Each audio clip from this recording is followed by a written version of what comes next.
I fear not the dark itself, but what may lurk within it. Welcome to Lurk, bringing you creepy, strange, and bone-chilling stories, with your host, Jamie Jackson.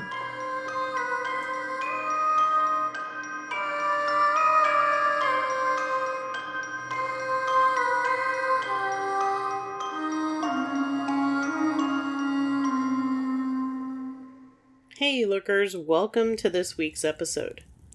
This is a true crime episode, so I have marked it explicit because of the subject matter. I don't want anyone accidentally letting young kids listen. Also, if true crime isn't your thing, that's fine. It's okay to sit this one out. For this true crime case, we're going to look at the West Virginia University Coed Murders that took place in 1970. For some reason, this case has held my interest for many years. I read a book back in the day about unsolved West Virginia murders, and this case in particular just always seemed to pique my interest. So let's get started. West Virginia University's main campus is located in Morgantown, West Virginia. The university consists of 3 smaller campuses: Downtown, Evansdale, and the Health Sciences Center. On January 18, 1970, Merritt Malarick and Karen Farrell, both freshmen at West Virginia University in Morgantown, West Virginia, decided to go see a showing of the movie of Oliver. The girls were nothing alike, though they grew into fast friends during their first semester of college. They weren't roommates, but they lived on the same floor of the Westchester Hall in the Beverly Manor complex. Their dorm was located halfway between the Downtown and Evansdale campuses. Merritt was from a privileged background. Her father was a dentist in New Jersey. She was well-liked and well-traveled. Karen was what you might call a genuine coal miner's daughter. Her family wasn't poor, but certainly weren't in the same social class as the Malaricks. Merritt was outgoing and high-strung, and Karen was known to be shy and kind. Despite their differences, or because of them, the girls were close friends. Per the university's policy at the time, freshmen weren't allowed to have cars on campus, so the girls relied on public transportation or hitchhiking. The university offered transportation between the campuses. There was a lot of concern about students hitchhiking. In fact, at the same time as this story unfolds, the university was concerned someone would get picked up by the wrong person. So back to Merritt and Karen. Earlier, on January 18th, Merritt asked Karen to join her and her boyfriend in her dorm room, but Karen declined. Karen's roommate said Karen seemed extremely nervous and uneasy about being alone. Later, the girls head out to the movie. On their way, they made a stop at the Sunnyside Superette where Merritt cashed a $10 check. They then walked 6 blocks to the movie theater. At the theater, they ended up sitting behind Paulette Burns and Clarence Lewis. The foursome left the theater around 10:45 p.m. Merritt and Karen told Clarence and Paulette that they planned to hitchhike back to campus. The girls were dancing up the street, acting out scenes from the movie. And when they reached the intersection, the group went their separate ways. Karen and Merritt presumably went to hitch a ride back to the dorm. Moments later, Paulette saw the girls drive by in a light-colored, full-size, 4-door sedan. Merritt was sitting in the middle front, and Karen was next to her by the door. Both girls were staring straight ahead and did not acknowledge Paulette's wave, which she thought was peculiar. The driver was a white male in his late 20s. The vehicle was similar to a 1965 Cadillac or Plymouth. Paulette was not sure about the license plate. In 1970, West Virginia University still enforced a curfew for women, so when Karen and Merritt did not return to their dorms, the Dean of Women reported it to the West Virginia State Police, and a statewide alert was issued. The FBI was also alerted, but they could not join the investigation, though they did keep a close eye on the case. Law enforcement in 13 states was alerted. The day after the girls went missing, there was a report of a possible sighting in Ripley, West Virginia, about 150 miles from Morgantown. Someone had seen 2 women entering a tractor-trailer at a truck stop. The truck driver was located, and he said he had given 2 girls a ride from Ripley to Charleston, and that they said they were headed to Ashland, Kentucky. This completely refocused the investigation, even though the families of the girls were adamant that they would not take off traveling like that. The question was, were the girls abducted, or simply traveling on their own volition? For the first 2 weeks of the investigation, police were not convinced there was any foul play involved. A reward was put together from donations from West Virginia University students, a church, and the Malarick family. The students at the university petitioned the governor asking him to request full FBI participation. Merritt Malarick's family asked dentists in the area to be aware that Merritt was in the middle of getting some dental work done on her upper right molar and would need to see a dentist to finish the work. They hoped that if she was still out there, she could be found when she went to see a new dentist.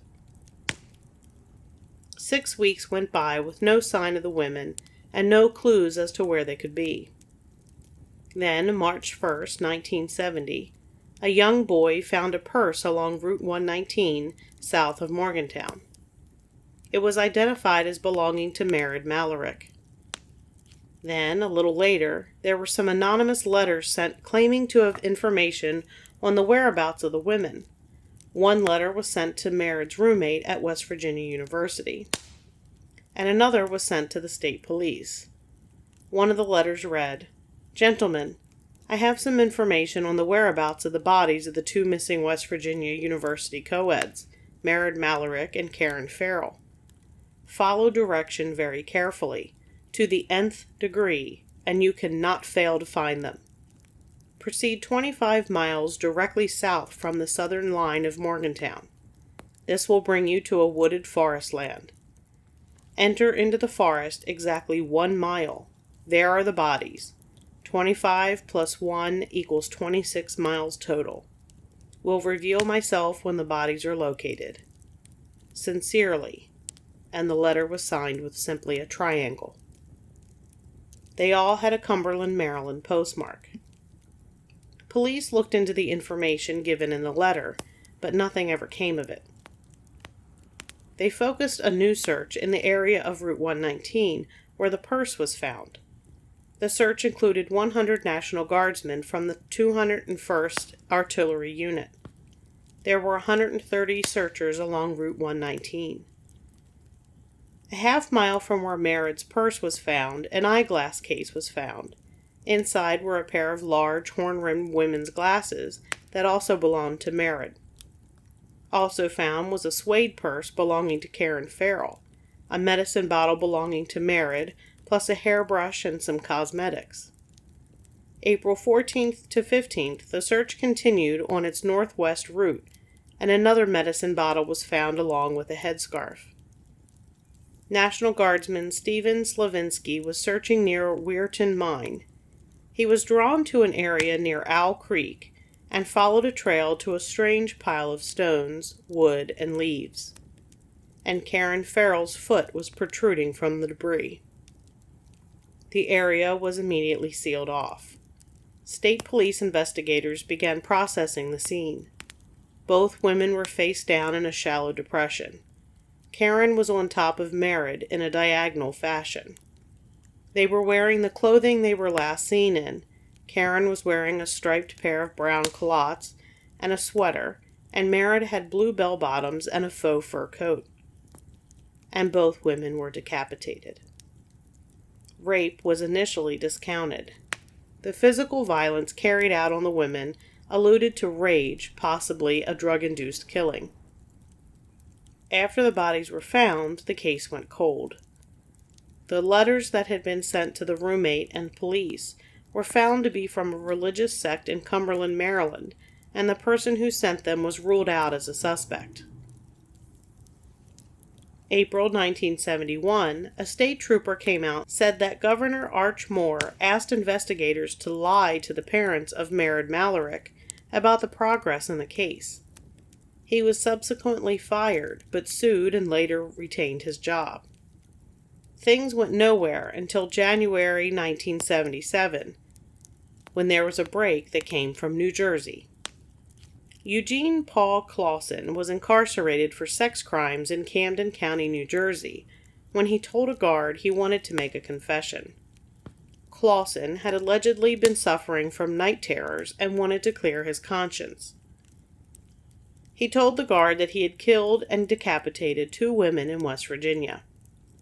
His official confession was taken by Camden County Captain Francisco Senator and West Virginia State Trooper Richard Hall. The police tried to keep the name of the suspect quiet while they investigated his claims, but the governor announced the name. The prosecutor was not happy with that. Anyway, I'm going to share with you the confession given by Clausen. This information comes from court transcripts.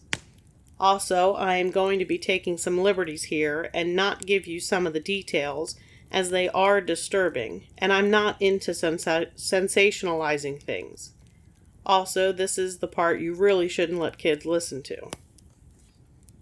Clausen begins his story of the events of January 18th, saying, "Well, I drove down there, Port Marion, Pennsylvania, from Philly to visit my mother, and I had a 61 black and white Buick. I left that at my mother's house, and I hitchhiked to Pittsburgh. I had a friend who lives there. He's an ex-convict, and he lives on Center Avenue, but I couldn't find his house because I never been there before. I wasn't familiar with Pittsburgh. I think it was a 1970 Chevy, and it was cream-colored, I think. It was either in a shopping center or a hotel drive or parking lot. I drove, back through Point Marion, and while, I kept the car for a few days before I went to Morgantown with it. I was cruising around looking for somebody to pick up because I can't have normal sex with nobody. I have to have abnormal sex. I have to force people to give me what I want, or I don't have any pleasure. I was just riding around looking for somebody to pick up. I seen a couple girls on the corner hitchhiking. I don't know what the street was. It was Willie Avenue or something. Clausen stopped and offered the women a ride, and both entered in the front seat and closed the car door. He said, "After I got away, pulled away from the curb, I told them, I glanced and saw the 2 people after I got a block up the street. I put a gun on them, the women, and made them lay down on the floor of the car. I told them if they didn't get down to the floor, I'd blow their heads off. So they got down on the floor. I drove with them. I got off that street, but I don't know what street I got on. I don't remember because I just know that I drove for a good ways. It must have been over 20 miles. It seemed like it anyway. After I drove on this other road for so long, a good ways, then I got off on the side road. That's where it was some woods, remote. It was remote because I couldn't see the main road where it turned off from where I was at. I parked with them." At this point in the confession, Captain Senator asked, "Let me get this straight. You say you picked them up and drove down a road. Was this a concrete road you drove down?" "Yes, the road I drove on was a main road of some kind, but I don't know where it went or nothing. I don't know how to read rulers, and I don't know how to read like a compass. I can't read no compass, and I don't know whether I'm going north or south. I never learned to read a compass or ruler. The only road I know near Morgantown or West Virginia is High Street. I know High Street in Morgantown and 119. That, 119, goes right on through Uniontown. Well, it don't go right through Uniontown. You have to When you get to Uniontown, you go down Route 40, and then you go to the left through Connellsville, Pennsylvania. But that's the only highway I really know in West Virginia, period. It's 119. That's the only one I'm familiar with. I parked in the woods, and I made the one girl get up, and I put handcuffs on her, and I hooked the handcuffs under the seat of the car because it was like little spring or hook, part of the seat under where you could hook it. Then I made one girl crawl over top of the seat and into the back. I handcuffed the one because I didn't want her to run off. I didn't want her, the woman in the front seat, to run. The other one, I had a gun on. She'd run because I had a gun. I made her get undressed. I had abnormal sex with her. At this point, Captain Senator asked if both Clausen and the woman in the back seat were completely undressed, and he replied, "We was both naked. The clothes were on the back seat floor of the car. The woman in the front seat, she was dressed. I didn't make her take her clothes off. I didn't want to handle both of them at the same time. The other one, after I got done having sex with her, I was still hot because whenever I force somebody, I just stay hard. I didn't get enough right away." Captain Senator interrupted Clausen, saying, "Let me ask you, did these girls say anything to you? Did they plead?" "They pleaded with me. They just made me more excited. They asked why I was doing that to them, and I don't know, different stuff like that. But I just told them to shut their mouths, and I talked very nasty to them. I think I slapped one of them before she disobeyed me, but I think I slapped her for talking. I didn't want her to talk. After I got done with the first girl, I made her get in the front with me because I didn't want her jumping out of the car, getting out of some kind of way out of the car. So I unfastened the other girl.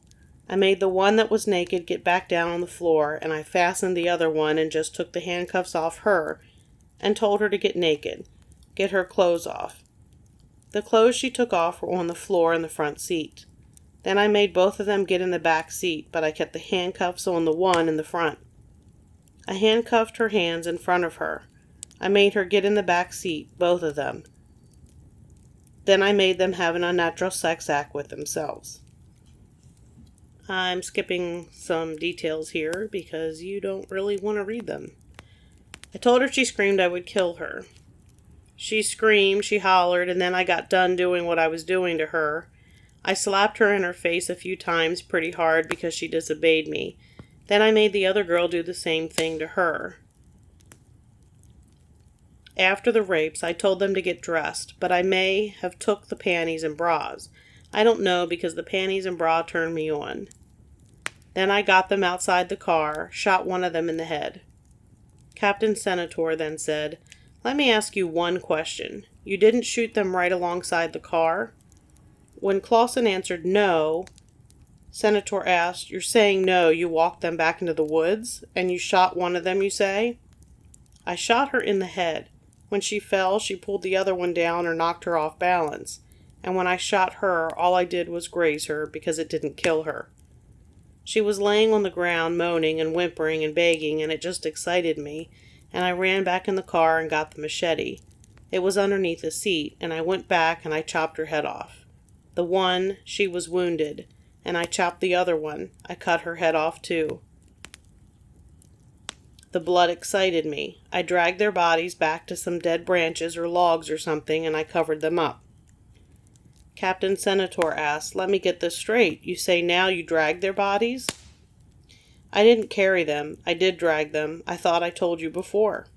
Captain Senator asked, "You dragged them further back into the woods then?"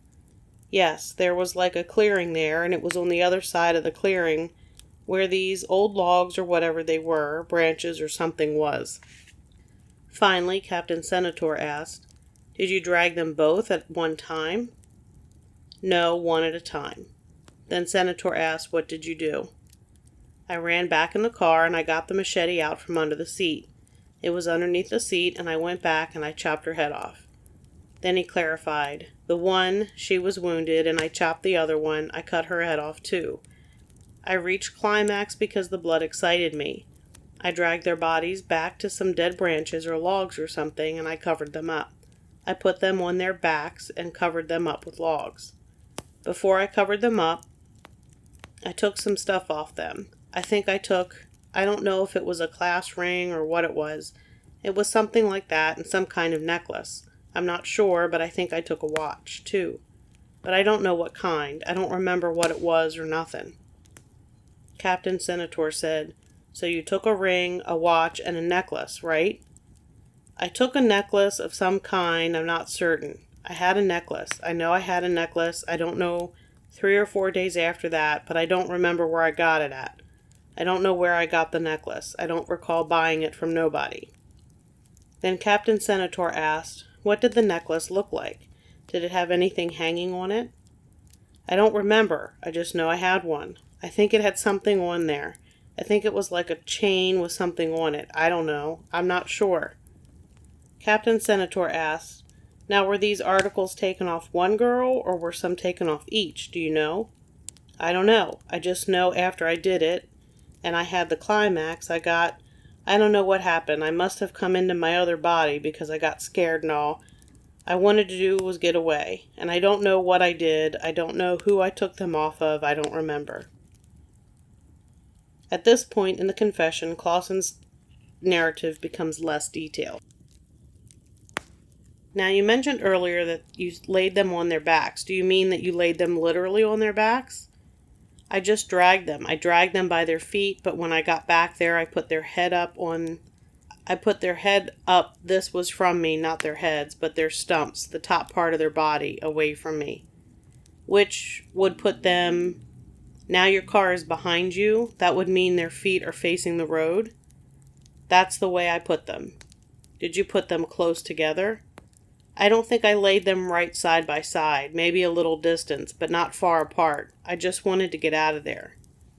And Senator asked what he used to cover the bodies, and Clausen said, "Logs, dead branches or something. I think it was logs. It looked like somebody had been cutting something in back there, trees or something." "Jean, now what did you do after you covered them with the logs?" "I went back to my car." "And did you take anything back to the car with you?" "I took the heads. Up where the car was at, I found a rag, a large rag, dirty rag, and I put their heads in it." "Was the rag on the ground, or did you get it out of the car?" "No, it was on the ground." "There was a rag on the ground?" "There was just one rag on the ground, a large rag, and I picked that." "And you picked their heads up?" "I put their heads in the back seat, and I drove." "Excuse me, Jean, did you take anything else?" "Pocketbooks. I threw one out. I took one. I don't remember seeing 2 pocketbooks. I know I took some papers out of one, but I think it had a Jersey address on it, some kind of identification paper, and that's what I put under the steps of my mother's." "Did you take the pocketbook in the car with you?" "I didn't take it. It was in there." "It was left in the car?" "Yes, it was in the car, and after I got a good ways down the road someplace, I stopped to take a leak, and I threw it out. Just threw it out along the road." "You pulled over to the side of the road to take a leak?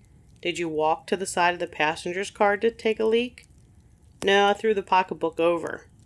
"You stopped your car and got out of it. Did you take a leak right on the driver's side on the street?" "Yes." "Now what did you do?" "I drove back to Morgantown. I got on 119, and I'm down on 199 to Sunnyside. I got on 119. I drove up 119 like towards Pittsburgh to a place called Sunnyside Inn or Welcome Inn, and there's a road that turns right there. It's a back road. I went down this back road to another road about maybe 3 or 4 miles down. It's a dirt road like. And I drove down there until I got to Con Hill Con Hill Schoolhouse, the road that goes... When you get to the top of this hill on Storktown Road, there is a little dirt road that turns left past my mother's house. But if you're coming down the back road, it's a right. And I pulled in there. It's a dead end. There's an old schoolhouse called Con Hill Schoolhouse. It's all rotted. I parked in there. I'm skipping a lot of stuff. Basically, there's information on things he did with women's heads that I'm gonna leave to your own imagination, and your own imagination is probably not as gross as what's here. And he says, I got dressed, I wrapped the heads back up, and I walked through the woods. It's like a little glade, but it's not no mile. It ain't even a half mile to the top where this little glade where that flat is. It's not quite a walk, it's not very far. But anyway, I got up to these flat holes, 2 or 3 holes up there in the ground, because they've been there since I was a kid, and I just throw the heads and the rag down and all in one of these holes with the gun. You threw the heads in first, then the gun? No, I threw the gun in first, then the heads. And the rag all went down in? Yes. Then I got on Storktown Road, and I went down a little towards Point Marion. But I didn't take the car to my mother's house. I parked it right up on the curb by my house. We have an orchard, a cherry orchard, and I walked down. My brother's car wasn't there, so I know he wasn't home. I took the machete and I washed it off, cleaned it, and I took it back into his house. I went back into my mother's house. She was sleeping. She always left the door open for my brother or me if I was there. She never locked it, so I didn't have no trouble getting in. There was nobody up, and my brother wasn't home. I took it and I put the machete back in his room where I got it. Will you describe the machete for me? It's about like this.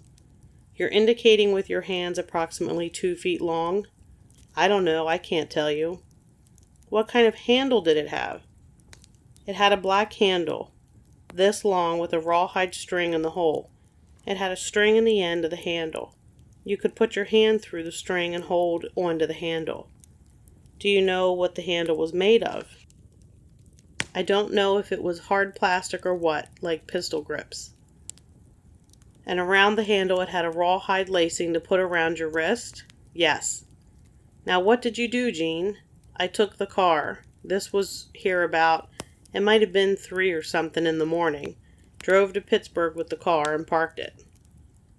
So, that's the confession, or most of the confession. And there actually were some questions about Clausen's confession. West Virginia State Police checked Clausen's time cards and found that Clausen was in Philadelphia and clocked out at 2:11 p.m. the day of the murder, and was back in Philadelphia, again according to his time card, the day after. On the period of the time he spent in Point Marion, Captain Senator asked, "You said you stayed a couple of weeks. Is it possible you stayed a couple of days?" And Clausen responded, "It's possible, I don't remember." In addition to problems with the timeline, police were never able to verify a stolen car from Pittsburgh, let alone a car that would have had bloodstains all over the back seat. The fact that the police were never able to locate the stolen car from Pittsburgh, and that Clausen was unable to verify exactly where he picked up the women on University Avenue, the story of how Clausen might have committed this crime begins on very shaky ground. When the women's bodies were discovered on April 16, 1970, they were laying in a makeshift grave covered with stones, logs, branches, and leaves. The excavation of the body was supervised by Trooper Ronald Mozingo, who was assigned oversight of the West Virginia University Coed investigation. During the trial, Mozingo was asked, "Did you discern any visible signs of blood on any of the debris, rocks, or items near or around the gravesite?" He responded, "No, I did not." They were fully dressed, and both women had been decapitated. The bodies were removed to West Virginia University Hospital, where an autopsy was performed. As the bodies were undressed for examination, their clothing was not only intact, they each were wearing a full set of clothes. Merritt Malarick was also wearing pantyhose with a pack of cigarettes tucked into the waistband of the hose, with 1 cigarette remaining. There was no blood or bloodstains on the women's clothing. During testimony at the second trial, Trooper Preston Gooden described the women's clothing, saying, "The thing that impressed me as I removed them over was the condition of their clothing. the gloves still intact on their arms, on their hands. The coat on the one was missing. The other one had her coat on, with the buckle buckled, but as I recall, it was unbuttoned. Very neat. The clothing was very neat, and that's the main thing I remember. These findings contradict Clausen's confession, where the women would have hurriedly dressed after the trauma of a violent sexual assault at gunpoint. It seems unlikely that Merritt would have stopped to put on pantyhose, let alone tuck her cigarettes back in the waistband of her trousers. Contrary to Clausen's confession, it seems more likely that the decapitations occurred post-mortem, and the lack of blood at the scene was a result of coagulation, or that the murderer had ritualistic habits where he cleaned and redressed the bodies after decapitation.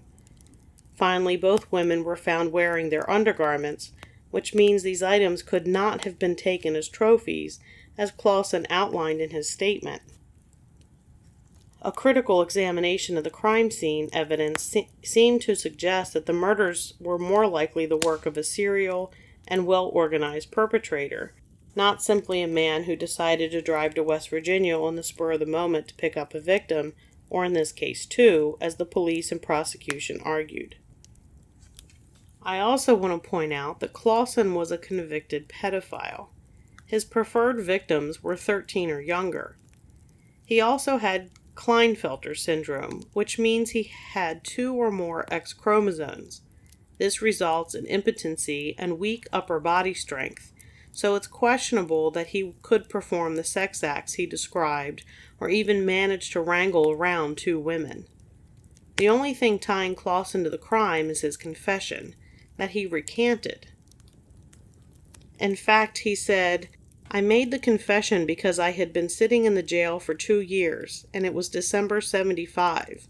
I read an article in 2 different magazines concerning the Coed murders, and I felt that if I could make the officials in West Virginia believe I was guilty, and I could get indicted for it and brought down here, Jersey, due to the fact that the charges down here are bigger than the ones I had in Jersey, Jersey would drop the charges against me, and then when I got down here, I felt I could prove my innocence, and then I would have no more time. That's why I did it." Despite the fact that he recanted, the county prosecutor's office moved forward and charged Clausen with 2 counts of first-degree murder. He was tried and convicted in the fall of 1976. Clausen's attorney successfully appealed the case to the West Virginia Supreme Court. His lawyers argued the case on the basis of that his confession was taken before he was fully informed of his Miranda rights, and the prosecution presented autopsy photos of the victims during the trial, and these grisly photos had prejudiced the jury. His conviction was overturned and he was granted a new trial in 1981. Clausen was convicted a second time in 1981 and sentenced to life in prison. Clausen died in the Mount Olive Correctional Complex in 2014. So what happened to Merritt Mallory and Karen Farrell? There are 2 other people thrown out there as potential suspects. One is the vampire rapist, John Brennan Crutchley. Crutchley was an American convicted kidnapper, rapist, and possible serial killer who was suspected of murdering up to 30 women, but was never tried for nor convicted of murder. He was called the vampire rapist because he drained the blood of one of his confirmed victims, almost to the point of death, while he repeatedly raped her. He had many connections to West Virginia, most notably his sister Carolyn Crutchley, who lived in Towers 3 as a student at West Virginia University, just down University Avenue from Westchester Hall, where Merritt and Karen lived while students. Though he had ties to West Virginia, I really don't think he was involved in this. Decapitation was not his thing.